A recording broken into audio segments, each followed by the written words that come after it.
Goorsheegtadu waxay tilmaamaysay 8 subaxnimo xilliga maxalliga ah ee magaalada Munich.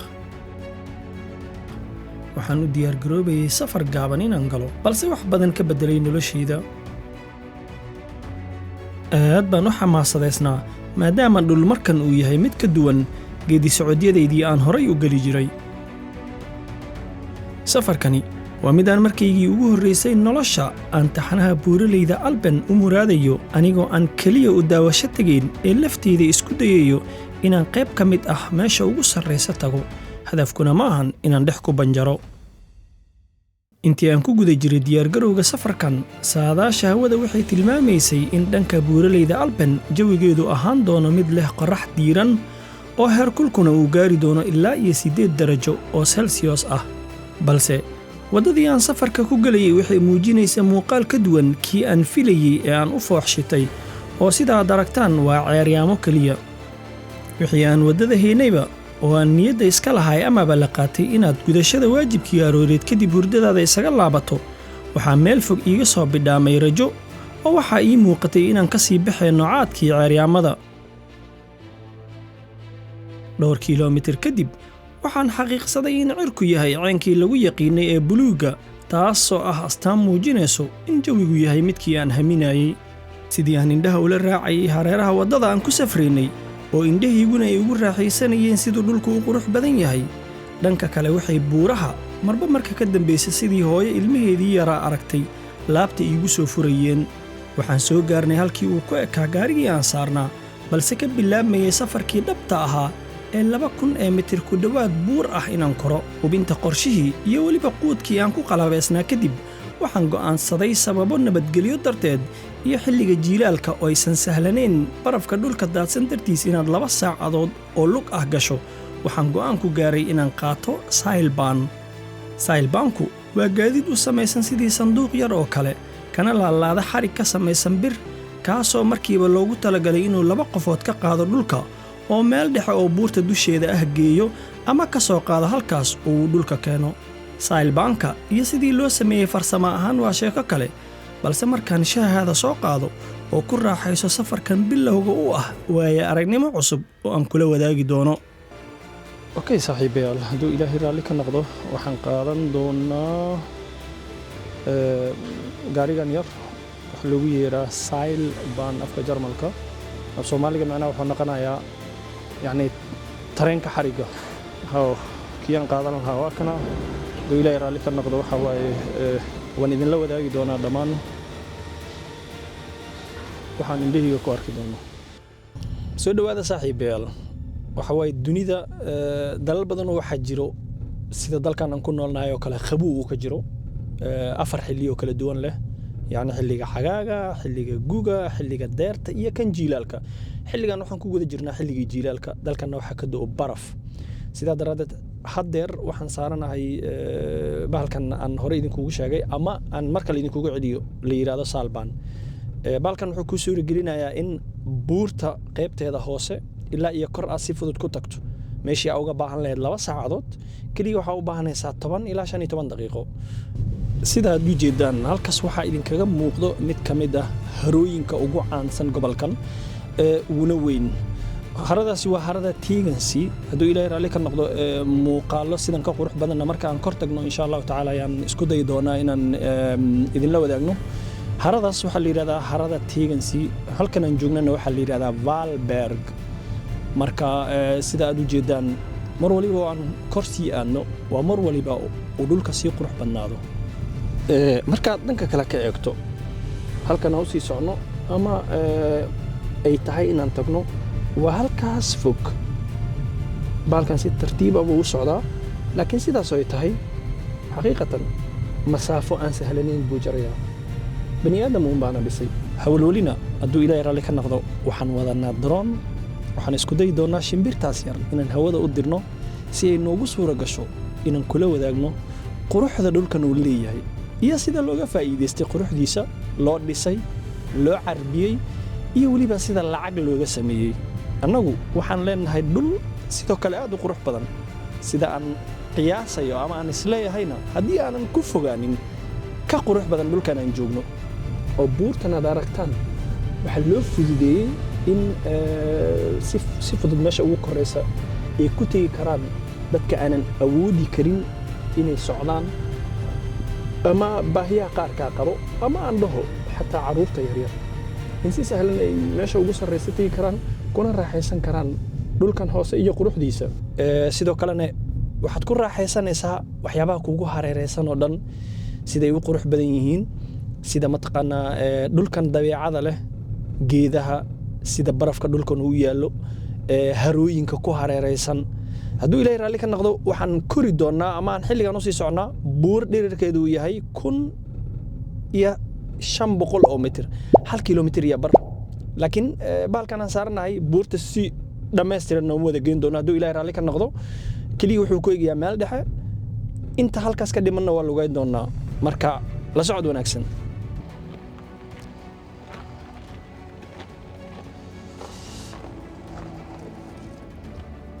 ilaahay wuna sama keenay baalkan bahal sahlan maaha laakiin alxamdulilah haddeer waxaan joognaa stationkii dhexe ama baalkan markii la soo qaato meeshii ugu dambeysay sahil bankan halkan uu ku egyahay laakiin hadafkeena halkan ma aha waxaan ka soo dhaqaaqnay meeshan oo tal station ah halkan waxay 790 mitir marka loo eegayo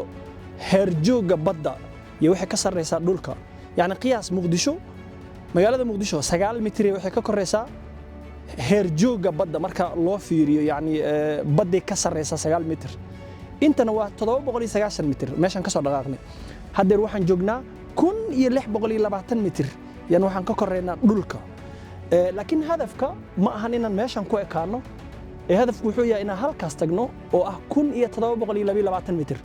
waxaan noo dhiman qiyaastii dhul aan yareen yani aan dhaho qiyaastii wax ku dhow 100 mitir laakiin 100kaas mitir ma ahan 100 mitiro san yani sidan u soconayso 100kaas mitir waa 100 mitir oo aad kor aadayso marka la socod wanaagsan inta badan suuragal ma ahayn ama inta badan ma aanan ahayn qof diiwaan galiyo meelaha uu tagaayo ama maraayo ama ka shaqaynayo laakiin saaxiibadii igula taliyay inaan diiwaankan sameeyo way ku mahadsan yihiin kanina waa bilowga safar cusub oo nolosheeda waxaan isku dayi doonaa meelaha suura gasho inaan u shaqo tago ama ugu yaraan aan u raaxo tago inaan idinla wadaago wixii suuragal ah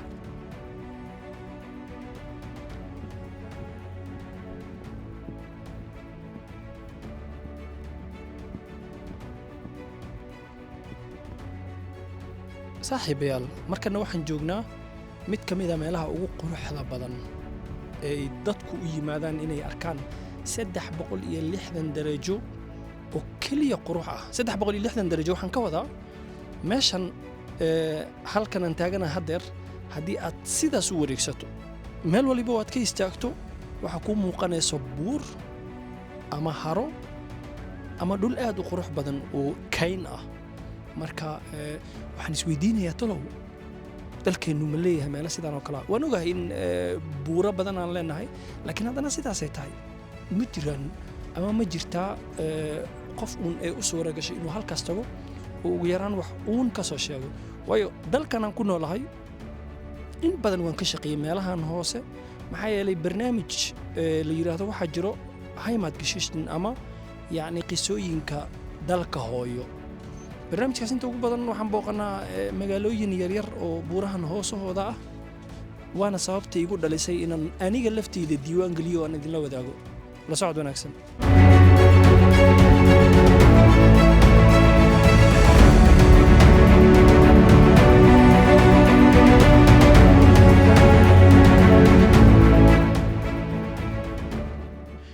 dunidu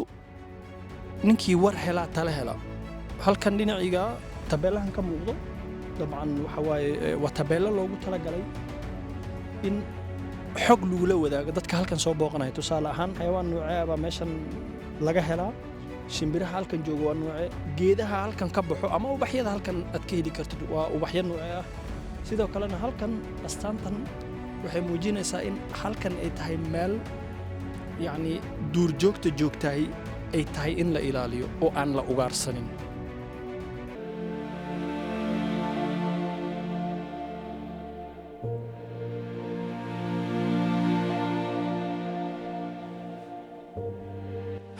bunkii la cunay waxaa la yidhi boodboodkiisa la iska rabaa meeshan waaba la soo koray sidii looga degan lahayaa warka jiriya wax sahlan ma dhulkan waa dhul barafa kobaha aan soo qaatayne waxay u muuqdaan koba waa arki doonaa kulley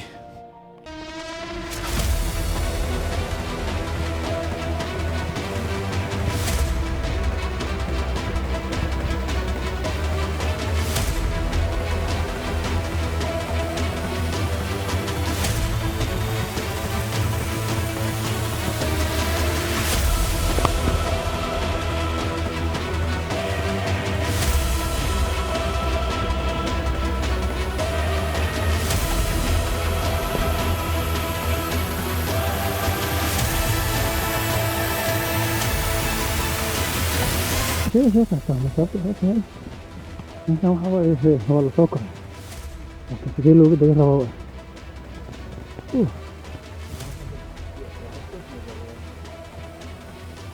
اوه طبعا دول كان بطل اللي مفكرين بنبص على انه هو هني ايه خمسة ايه هذا فاكر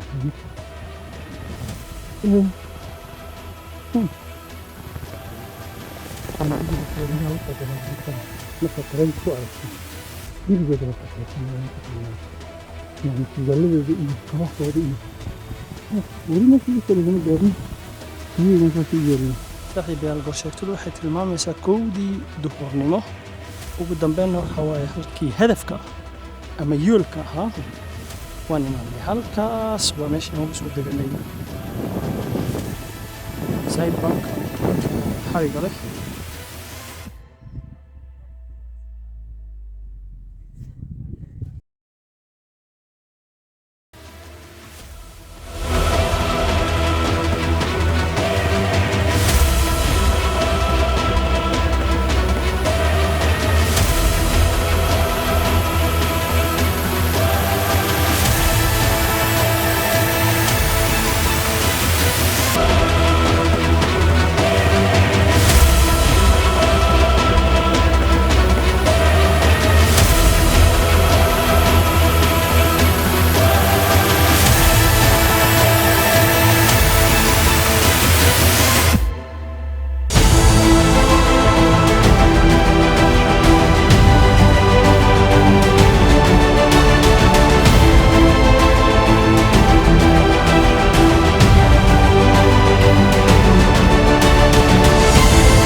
saaxiibayaal maanta safarkayga ujeedkiisu wuxuu ahaa in inta aan gaari karo aan isku dayo inaan gaaro laakiin nasiib wanaag waxaa ii suura gashayba maalinta gelinkeeda dambe oo aan haddeer joogno in meeshii ugu sarraysay buurta oo aan joogo oo ii suura gashay inaan imaado halkanan fadhiyo sidaad arki kartaan gadaashayda astaanta ka muuqato waa meesha ugu sarraysay buurtan waxayna dhulka dushiisa ka sarraysaa 1722 mitir ku dhowaad 2 kilomitir yacni ma sahlana inaad dhul buuralaya barafku daadsan yahay ama yaallo inaad isku daydo inaad halkan timaado laakiin xaqiiqatan quruxdan way mudan tahay waxaan isweydiin jiray markaan arko dadkii la shaqeeya ama dadka qaarkood ee aan isgaradka nahay ay ugu yidhaahdo war isbuucdhammaadka waxaan aadayaa buuraha waxaan dhihi jiray maxaa ku dhex jiro buurala laakiin xaqiiqadan waxay tahay meeshan markaad timaado waxaad baranaysaa naftaada يعني waxyaabo badan oo markii hore aad caadi u arki jirtay baad waxay kula noqonayaan wax cajiib ah yani tusaale ahaan haradaas hadda dhinacaas ka muuqato markaad caadi u arkaysay markaad dhulka dushiisa ka arkayso isku mid maaha yani caadkii waan ka sarraynaa waxa waaye maaragtay dhulkii baad si cajiiba kuugu muuqdo aad bayna u qurux badan tahay meeshan gobolkan Bayan waxyaabaha uu ku faano oo gobolada kale ee dalkan Jarmalka ugu faano waxaa ka mid ah inuu buurahan iyo in mataqaanaa Alban ama buuraleyda imtixaanadan buuraleyda ee 4 wadan isku maro wadanka Faransiiska aan dhaho 4 wadan ka badan wadanka Faransiiska Jarmalka Swiiska Austria Talyaaniga iyo Slovenia haddii aan khaldanahayna dadka igaga xog ogaalsan way sixi doonaan buuraleydan xaqiiqatan waa meel aad ugu wanaagsan inaad hal maalin u soo fasax tagto balse haddii aad Munich iyo hareeraheeda ku nooshahay sidii aan muuqaalka bilowgiisii hore kuugu sheegayba way mudan tahay inaad inta timaado qasam ah inaad meesha ugu sarrayso buurta timaado laakiin xataa meesha uu Sailbanka ku gaarsiin karo way mudan tahay in la yimaado qarashkeeduna wax saas u badan maaha waxaan ku sheegi doonaa dhammaadka muuqaalka balse hadda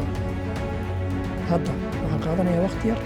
sidoo kalena waxaan isku dayi doonaa inaan qadadeyda halkan ku qaato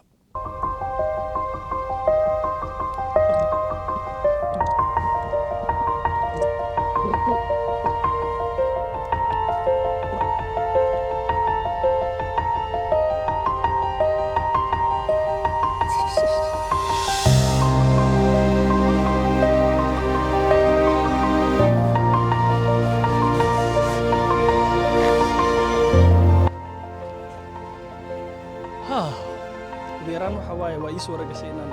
qaybtii koowaad ka soo dego hadeer waxaa ii dhiman qaybtii labaad inaan tago kadibna aan go'aansaday inaan ama baalkaas tareenkaan qaadanayo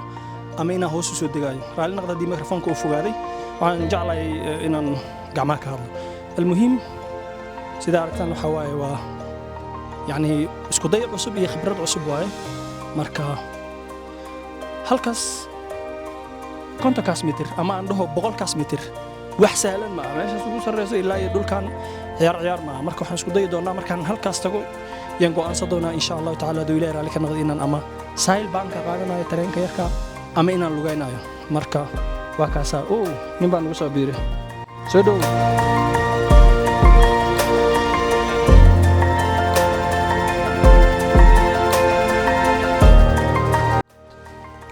ugu dambeyn waxa waaye waxaan joognaa qaybtii dhexe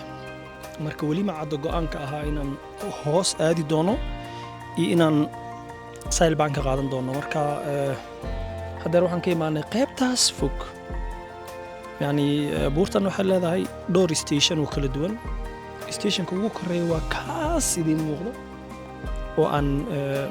nasiib wanaag maanta ii suura gashay inaan tago marka asxaabay waxyar kadib baan go'aansan doonaa inaan hoos bahalkaas aan qaadan doono Sailbanka ama inaan dhulka mari doono inkastoo ay u badan tahay inaan Sailbanka qaadan doono laakiin haddana maanta waa khibrad aad cajiib waa xaqiiqatan dalkan waxaan deganahay ugu yaraan 8 sano noloshayda maanan imaanin buurtan inkastoo ay magaaladan aan deganahay sankeeda tahay laakiin haddana imaysan suura gelin ama qorshahay iguma jirin inkastoo aan dhowr jeer ka shaqeeyay meelahan hoose laakiin haddana weli dusha maanan soo karin inkastoo dhowr jeer production jiray balse maanta nasiib wanaag aniga ayaan ii suura gashay inaan shakhsi ahaan buurtan dusheeda imaado oo aan nafteyda tijaabiyo marka waxa kaliya oo aan idin dhihi karo waxay tahay in la isku dayo in banaanka loo baxo guri ka jirista xaqiiqatan wax qiimaha ay nolosha ku soo kordhisay ma laha bannaanka ha la aado ha la socdo haddii aad nin dhallinyaro tahay oo aad yurub ku nooshahay orod bax bannaanka u bax hawada nadiifka soo qaado haddii aad nin dalkii ku noolaa tahayna dabcan kulli xeebadii ku dhowdaa tag inkastoo dalku hadduu nabad noqday muqdisho haddii aad ku nooshahay waxba gurigaa ka qaban orod bax bannaanka aad soo raaxayso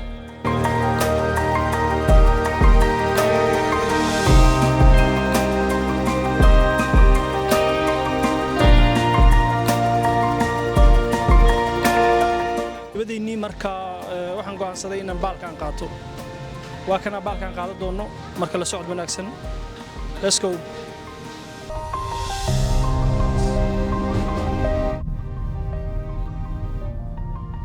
khibrad cusub way aragnimo cusub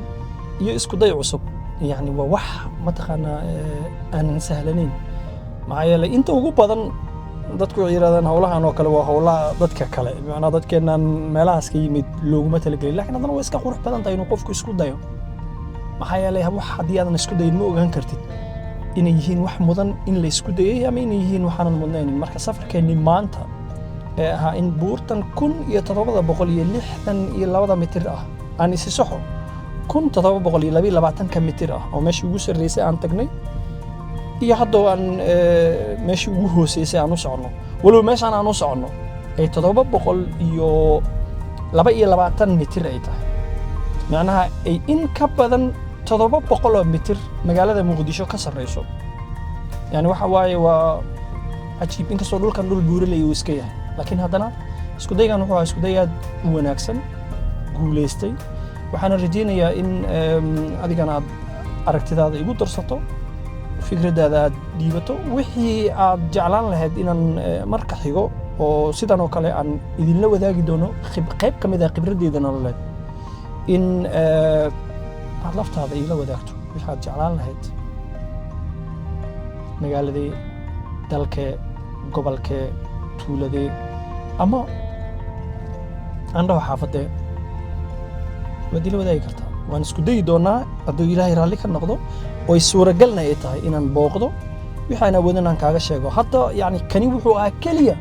safar khibradeed oo aniga igu saabsan iyo inaan maanta oo axad ah aan fasax lahaa oo aan isku dayay fursadna aan u helay inaan soo aadi karay meeshan aanan wax ka badan halka saacadood ka fogeyn magaaladeena sidaan idiin sheegay bilowga muuqaalka inaan idinla wadaagi doono qiimaha ugu badnaan kugu bixi karo inaad inta soo booqatid waxay ku xiran tahay meesha aad joogtid haddii aad magaalada Munich degan tahay ama hareeraheeda haddii aad gaari heli kartid halkan waxay u jirtaa magaalada Munich keliya 59 daqiiqo ama 60 daqiiqo aan dhaho 65 kilomitir ilaa 60 kilomitir meesha aad ku baarkintay ku xiran tahay baalkan aan saaranahay ilaa iyo kor inaad tagto waxay kaaga baahan tahay sii socod iyo soo socod haddii aad goosanaysid oo aad hal qof tahay yani familku waa gaar haddii aad hal qof tahay shaashaday ka arki karaysaa halkan hoosaan qiimaha kugu soo qoray marka la socod wanaagsan insha allahu tacaala marka xigo iyo meeshii suura gashay inaan tago wuxuuna safar qurux badan nabadgelyo